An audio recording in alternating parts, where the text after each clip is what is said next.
नमस्कार साथियों, स्वागत है आपका हमारे इस एजुकेशनल चैनल एजू अड्डा में। आज का हमारा टॉपिक मनोविज्ञान का बुद्धि से संबंधित है, इंटेलिजेंसी एंड क्रिएटिविटी। आपको सिर्फ वही बातें बताई जाएंगी जो परीक्षा के दृष्टिकोण से महत्वपूर्ण होंगी। फालतू के टॉपिक या डिस्कशन नहीं किया जाएगा, ताकि आपको सिर्फ वही मैटर मिले जो पेपर के लिए इम्पोर्टेंट होता है या जो कभी भी पेपर में आया हुआ है या जिसके आने की संभावना है। तो चलिए शुरू करते हैं।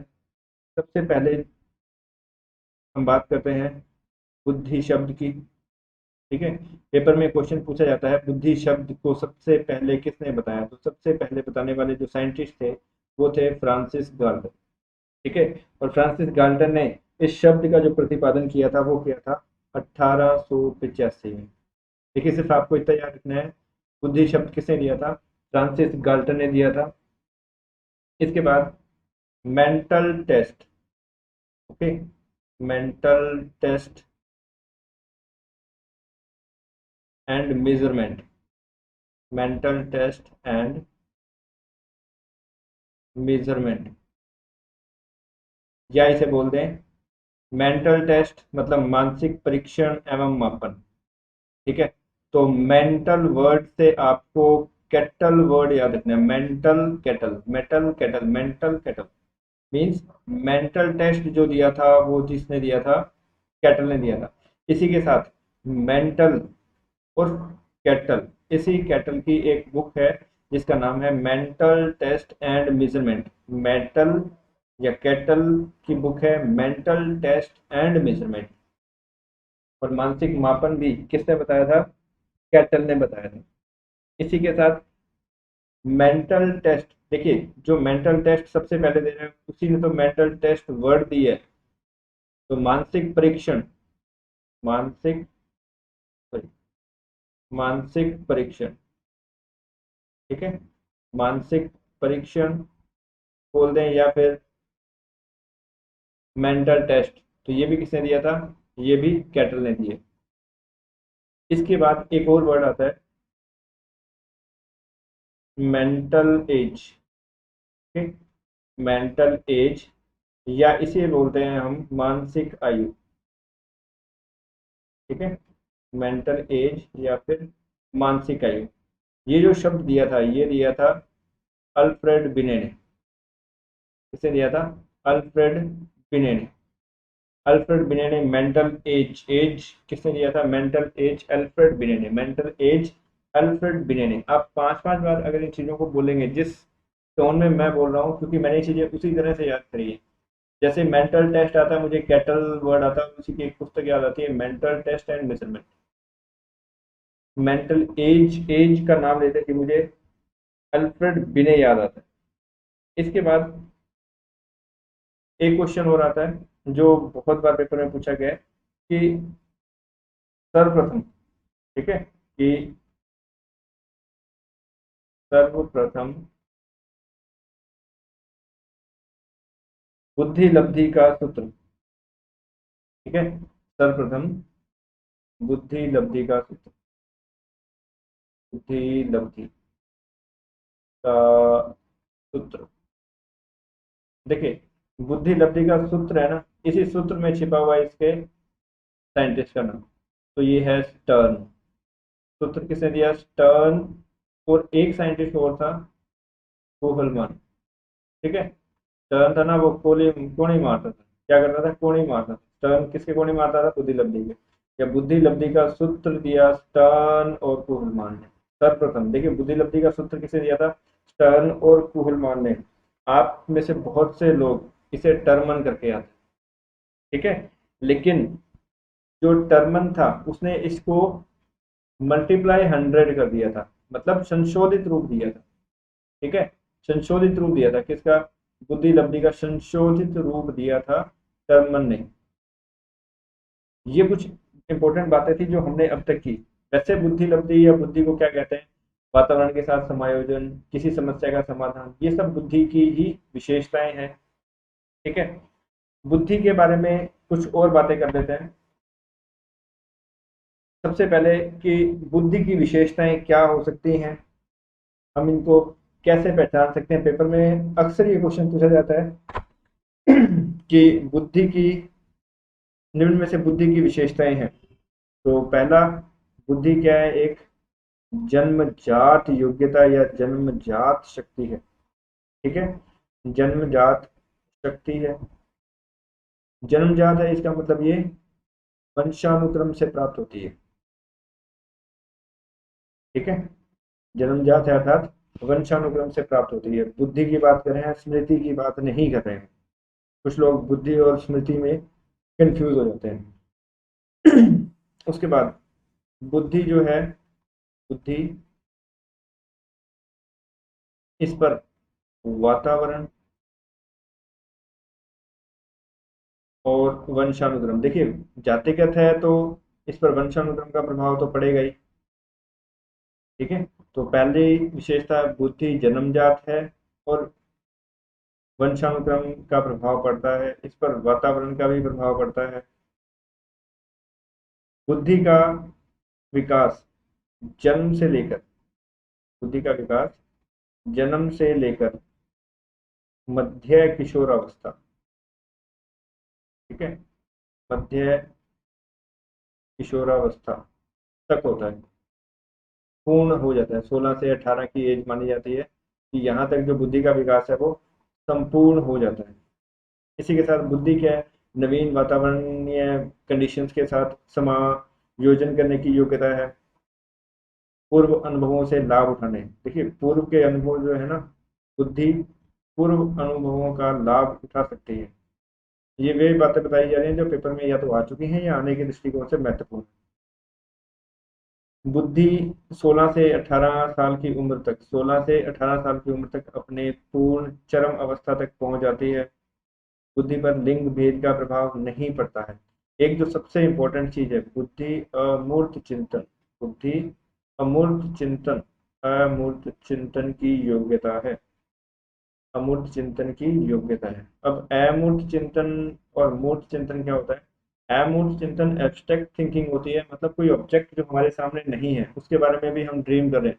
सपोज करो आप सभी यहाँ बैठे हैं और मैं आपको बोलूँ कि आप सभी गोवा घूमने जा चुके हैं। ठीक है, सपोज करिए आप गोवा के बीच पर हैं, तो आपके दिमाग में क्या आएगा? समुद्र आएगा, उसके बीच पर आप खेल रहे होंगे या पानी में नहा रहे होंगे, आपके दिमाग के अंदर ये चीजें आ जाएंगी। ये अमूर्त चिंतन है। आप वहाँ गए नहीं, अभी भी आप वहाँ नहीं है। एट प्रेजेंट आप बैठे तो अपने स्टडी टेबल पर हैं, लेकिन कहाँ पहुंच गए? गोवा में। तो आप चिंतन कर रहे हैं अमूर्त चिंतन, वो चीज आपके सामने नहीं है, एब्स्ट्रैक्ट थिंकिंग बोलते हैं। और मूर्त चिंतन जो चीज आपके सामने है, सपोज मैंने आपको बोला आपके हाथ में जो पेन है उसकी इंक को देखिए, तो आप उसी पेन की इंक की देख रहे हैं, इंक देख रहे हैं जो आपके हाथ में है।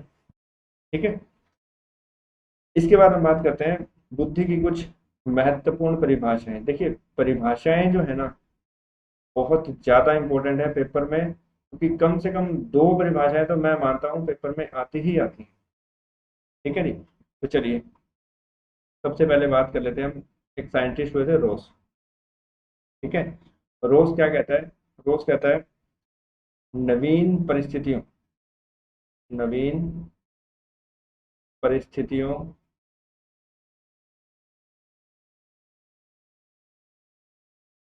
से चेतन अनुकूलन। देखिए हमें सारा कुछ याद नहीं करना, हमें कुछ अपने हिंट वर्ड याद करने हैं। सारी लाइनें याद रखेंगे तो पेपर में मुश्किल हो जाता है। हमें सिर्फ कुछ चीजें याद। देखिए रोज वर्ड जो है, इस रोज वर्ड को आप क्या करेंगे? इस रोज वर्ड को आप करेंगे रोज। ठीक है, जितने भी स्टूडेंट है ना उनको रोज नई नई परिस्थितियों से क्या करना पड़ता है? अनुकूलन करना पड़ता है। सपोज करो आज सर ने वो टेस्ट दे दिया जिसकी आपके पास बुक ही नहीं है, ये भी एक नई स्थिति आ गई। अब क्या करेंगे? आप अपने फ्रेंड से लेकर उस चीज को एडजस्ट करेंगे। तो रोज, रोज नवीन परिस्थितियों से अनुकूलन, यही क्या होती है? बुद्धि। रोज, रोज नवीन परिस्थितियों से चेतन अनुकूलन, या हम सीधे याद करें नवीन परिस्थितियों से अनुकूलन ही बुद्धि है। तो ये किसने कहा था? रोज ने, क्योंकि हम रोज नई परिस्थितियों से क्या करते हैं? अनुकूलन करते हैं। उसके बाद एक वर्ड, एक और साइंटिस्ट है मन। देखिए मन से आपको तीन वर्ड याद रखने हैं। मन, मस्तिष्क, मन, मस्तिष्क, नमन। मन, मस्तिष्क, नमन। अब यहां से आपको क्या क्या याद रखना है? नवीन परिस्थितियां, ठीक है, नवीन परिस्थितियों को झेलने की, ये लाइनें ऐसे की ऐसे मिलेंगी आप, झेलने की मस्तिष्क की नमनीयता, मस्तिष्क की नमनीयता। देखिए पेपर में आपको जो क्वेश्चन मिलेगा, अभी आप कह सकते हैं कि सर अगर आप नवीन परिस्थितियों की बात करें तो यहाँ भी नवीन परिस्थितियां हैं और नीचे भी नवीन परिस्थितियां आ गई, ठीक है, ये रहा नवीन परिस्थितियां, और वही नवीन परिस्थितियां यहाँ पे भी, तो आप कंफ्यूज। इसीलिए मैंने जो वर्ड रखा है वो मन मस्तिष्क नमन, मन साइंटिस्ट था, उसने क्या बोला, मस्तिष्क की नमनीयता, वो क्या नमनीयता है, नई परिस्थितियों को झेलने की या उनके साथ अनुकूलन करने की, ठीक है जी। तो ये था हमारी दो डेफिनेशन हो चुकी है। तीसरी है बर्ड। बर्ड से एक वर्ड याद रखिए आप, तर्क। बर्ड और तर्क मतलब समझने की या फिर तर्क करने की शक्ति, तर्क करने की शक्ति, यही क्या है, बुद्धि है। ये किसने बताया, बर्ट ने। बर्ट ने क्या बोला, बर्ट ने बोला कि वैसा जो आप तर्क करते हो ना, तर्क वितर्क करने की शक्ति है, यही क्या है, बुद्धि है, ठीक है। तो अभी तक हमने याद करी है रोज, रोज नवीन परिस्थितियों से चेतन अनुकूलन। उसके बाद हमने किया था मन, मन मस्तिष्क नमन, मस्तिष्क की नमनीयता, किस चीज की नमनीयता, नवीन परिस्थितियों से चेतन अनुकूलन, नवीन परिस्थितियों को झेलने की मस्तिष्क की नमनीयता ही क्या है, हमारी बुद्धि है। उसके बाद हमने किया बर्ट। बर्ट ने क्या बताया, तर्क। तर्क करने की जो शक्ति है वही क्या है, बुद्धि है। चलिए, उसके बाद है टर्मन। क्या है, टर्मन। टर्मन में एक वर्ड है मन। क्या आप में से किसी ने मन को देखा है, नहीं देखा, तो जो चीजें नहीं देख पाते हम वो क्या होती है, अमूर्त, ठीक है।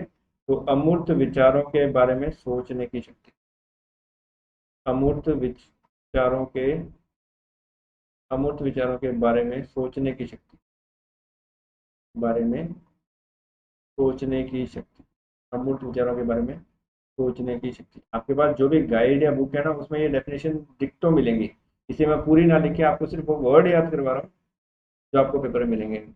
मन क्या कहता है, मन, मन अमूर्त होता है, तो टर्मन ने बोला कि मन जो है अमूर्त विचारों के बारे में सोचता है, ये जो शक्ति है वो क्या कहती है, वही बुद्धि होती है, ठीक है। तो ये कुछ डेफिनेशंस थी जो हमने अभी की हैं। इससे संबंधित और भी बहुत सारी डेफिनेशंस हैं जो पेपर में या बुक में दी होती है। मेरी कोशिश रहेगी कि मैक्सिमम से मैक्सिमम डेफिनेशंस मैं आपको करवा दूं, ताकि आपको पेपर में इससे संबंधित कोई भी डेफिनेशन आए तो आपको दिक्कत ना आए। चलिए, उसके बाद हम बात करते हैं बकिंघम, ठीक है, एक साइंटिस्ट हुए, तो साइंटिस्ट तो नहीं कहेंगे, साइकोलॉजिस्ट थे, बकिंघम। देखिए बर्मिंघम पैलेस है ना, वहाँ पर सबसे शक्तिशाली इंसान रहता है। बर्मिंघम पैलेस है ना लंदन में, वहाँ कौन रहता है सबसे शक्तिशाली, इसका मतलब बुद्धि क्या है, शक्ति है।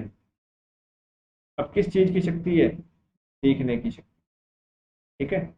तो सीखने की शक्ति ही क्या है, बुद्धि है। बकिंगम ने कहा था सबसे शक्तिशाली पर्सन कहाँ रहता है, बर्मिंघम में, बर्मिंघम पैलेस है, पैलेस जहाँ पे राजा रानी रहते हैं, ठीक है। तो सबसे शक्तिशाली व्यक्ति कहाँ रहता है, बकिंगम में। बकिंगम एक साइंटिस्ट था जिसने क्या बोला कि सीखने की शक्ति ही क्या है, बुद्धि है, ठीक है। अब इसके बाद एक वर्ड आता है गाल्टन। गाल्टन भी क्या है, एक साइंटिस्ट है, ठीक है। याद आया गाल्टन से, गाल्टन कौन था, जिसने सबसे पहले बुद्धि को बताया, ठीक है जी। अब इस गाल्टन ने क्या बताया, इस गाल्टन ने बताया कि जब भी छोटे बच्चे जो होते हैं ना, वो गाली देने से पहले क्या करते हैं, सीखते हैं और पहचानते हैं। अपने से बराबर वालों को तो वो गाली दे सकते हैं, अपने से बड़ों को गाली नहीं देते, मतलब वो पहचानते हैं और गालियां हमसे सीखते हैं। तो गाली क्या करते हैं, सीखने, सीखते हैं पहले, ठीक है, फिर पहचानते हैं। इसका मतलब गाल्टन ने क्या बोला, गाल्टन ने बोला कि सीखने और पहचानने की शक्ति क्या है, बुद्धि है। ये किसने बताया, गाल्टन ने। मतलब और याद करने देखिए, छोटे बच्चे जो गालियां देते हैं ना, वो पहले तो सीखते हैं, किससे सीखते हैं, बड़ों से। फिर वो पहचानते हैं कि वो उसके बराबर का है या बड़ा है। अगर बराबर का है फिर तो रिस्क ले सकते हैं, बड़ों को रिस्क नहीं लेते क्योंकि बड़े प्रसाद दे देते हैं साथ ही।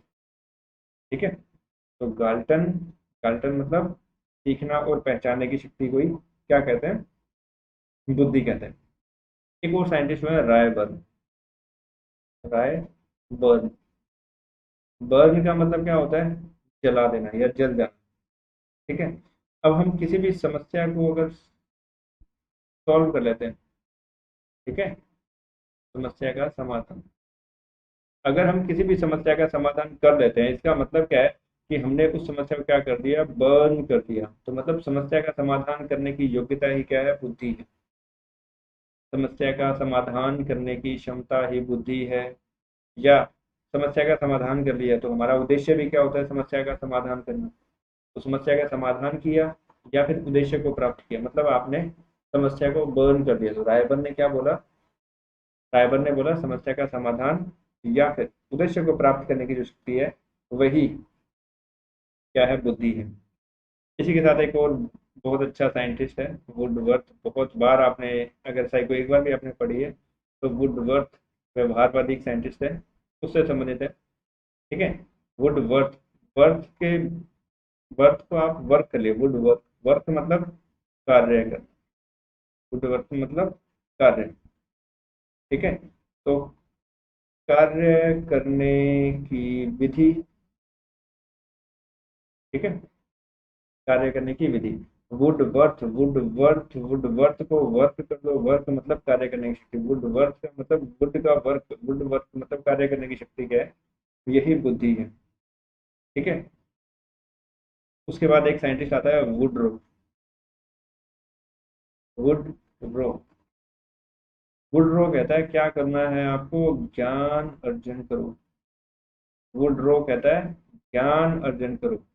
वुडरो ज्ञान अर्जन करो, 5 बार बोलोगे ना पेपर में, ये डेफिनेशन आप भी कभी कर देंगे, वुडरो ज्ञान अर्जन करो, वुडरो ज्ञान अर्जन करो।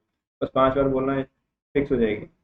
पेपर में क्वेश्चन दिखते ही आपका आंसर करेक्ट आंसर पे जाएगा। ठीक है। उसके बाद एक साइंटिस्ट आता है बिने। ठीक है। ये वही बिने है जिसने क्या दिया था, बिने ने मेंटल एज दी थी, क्या मानसिक आयु बताया था। बिने, बिने कहता है बिना आज्ञा कहीं नहीं जाना। बिने क्या कहता है, बिना आज्ञा कहीं नहीं जाना, बिना आज्ञा कहीं नहीं जाना। बिना आज्ञा के मतलब, ज्ञा से बनेगा आपका ज्ञान, आ से बनेगा आविष्कार। ठीक है। न से बनेगा निर्देश। ठीक है। बिना आज्ञा आ, आलोचना, बिना आज्ञा के आ जाओ। ठीक है। विनय कहता है बिना आज्ञा के आ, बिना आज्ञा के आ मतलब निर्देश, आविष्कार, ज्ञान और आलोचना। ये 4 वर्ड आपको अगर किसी डेफिनेशन में दिख जाए तो मतलब वो किसने दी थी, विनय ने दी थी। क्या, निर्देश, ज्ञान, आविष्कार और आलोचना। ठीक है। ये किसने दी थी, विनय ने दी थी।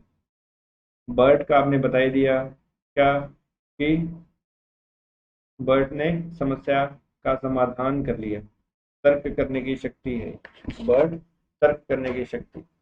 और समस्या समाधान राय बर्न, बर्न कर दिया। अब बर्ट और तर्क में कंफ्यूज मत हो जाना भाई। बर्ट तर्क करने की शक्ति, बर्न मतलब जला देना, समस्या का समाधान कर देना। तो आज की वीडियो को मैं यही समाप्त करता हूँ क्योंकि वीडियो ज़्यादा लंबी हो जाएगी।